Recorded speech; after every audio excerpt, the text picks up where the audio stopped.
Hello everyone. So I bought the cheapest 24-foot trailer with a 5,200 pound axle in America. This is made by a company called Cynergy. It's a very cheap company out of Georgia, and this 24-foot with 5,200 pound axle. It is the cheapest one that I can find. Every other one's is about $7,000-8,000. But I do have personally went to Georgia to pick it up. Let's do a walk around of this trailer. So first question that you're gonna have is, since it's such a cheap price compared to any other enclosed trailer, there must be a price cut in qualities and issues that you have compared to everything else. And there is. You are paying for the cheapest trailer in America. It's a cheaper company, so you can't expect it to be perfect in every single way. But for me, the cost of the trailer will make out for just about anything else I need to do to it. The biggest question that people have is it reliable? By buying a aftermarket trailer, I wouldn't say aftermarket trailer, not a name brand trailer, is it worth the money or not? I had this trailer for about 3 months now, and out of the 3 months I have it, I was using it to haul bikes. I haul motorcycles for a living, mostly in boxes, ATVs. So I feel like after a few months, I can give you my personal honest review of it. So here it goes. So out front, you have a 5/16" ball hitch. You do have a seven pin wiring. I like it because it's super long and it's really sturdy. Doesn't feel like you're gonna yank it or pull it out of its socket anytime. And then also standard chain clips along to it. You have your breakaway. I feel like I need to shorten it because this is wrap around the jack itself. Wrap around the jack. So I guess if something does happen, we might put tension on the jack instead of actually pulling the breakaway switch on it. This is where your battery for emergency brake lockup. And here we are to the side of the trailer. So this trailer have a lock, which is pretty standard for the side door.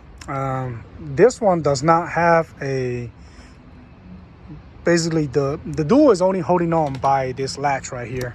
So once you take this latch off, the door is free. There's nothing holding it in place. So once you open it up, with this particular model, it does not have the step on the door frame right here. Some of them will have like a lower step and then you can step up. I don't really care for that because, like I said, I use this to haul boxes. And for me, more space in the front or more space in the trailer is better than a step for me. But it is quite high. It's about 30 inches tall. You really have to do step up in order to get into it. This is the back gate. So it does not come with these flaps, or I'm not sure the name for it, but it does not come with this. It just comes with a regular gate, and that is really about it. But for me, is I do need that flap since I'm gonna be hauling stuff on the dolly up to the trailer. So I added that after I got the trailer. And then also there is a middle piece right here. I added this flap so I can have a perfect level floor. There's 2 vents inside the trailer. One on the left side corner and one on the bottom right corner. Those are the vents. There is, however, no roof vent through the ceilings of the trailer, which I like because all the research I've done to it, all the research that I've done on enclosed trailer, water is the biggest problem. And after a few years, the roof vent does initially leak. So it's good that we don't have it. So first major problem that I have, well, not necessarily major, I do have a water leak problem. It only happens when I am going down the road at 70-80 miles per hour and it's doing heavy rain that I will see water in here. I do have a video that I'm going to show you guys. The second time that we drove through a very, very heavy rain, and here you can see we are leaking again. This water, it's hard to say, but I think it's coming from this seam right here.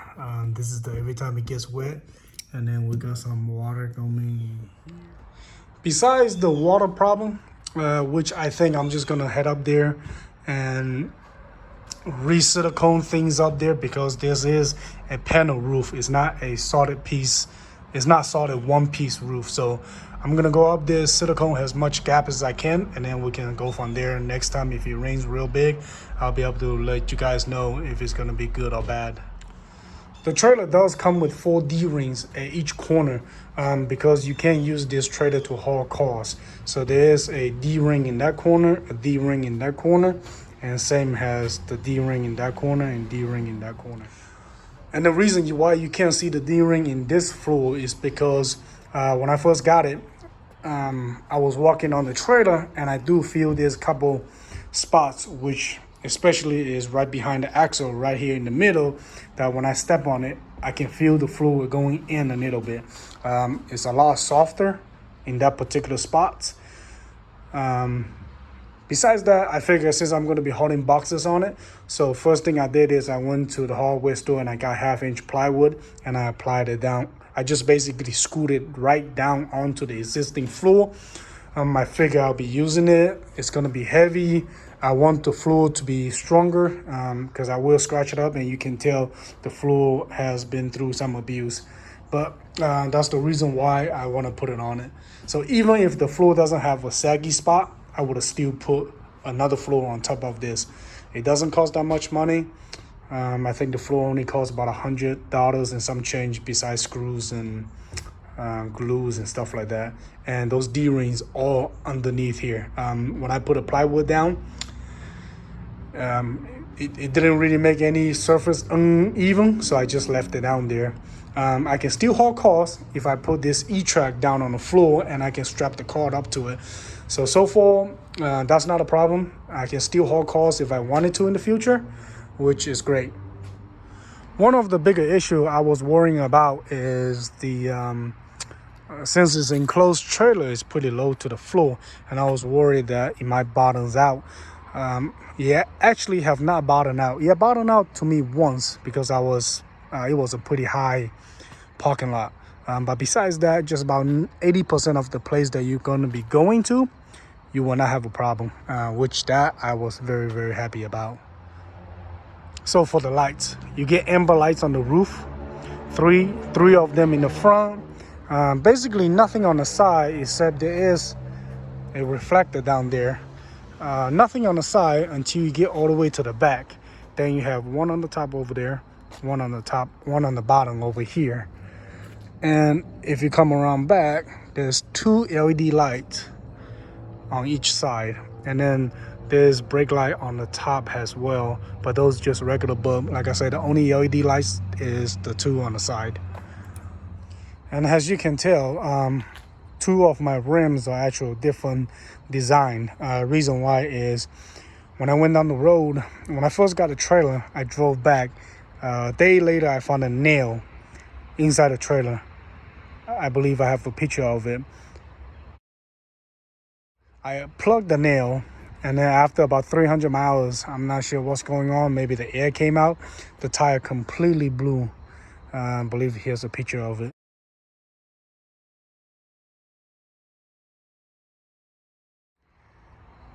But one good thing about it, one good thing about, again, if you want to buy an enclosed trailer or anything big, make sure you grab the dual axle, because with the tire being blown, I don't even know until I got back home, which is about 2 hours away.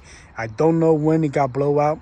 I don't know how long that it has been ridden on 3 wheels. But anyway, it didn't make any difference in the cab. So that is a very good thing that I like about this one. It saved me, definitely. Again, thanks for watching. If you guys have any questions, drop in a comment below. And if you guys like the video, subscribe, and maybe I can continue making more of this video for you guys. Thank you.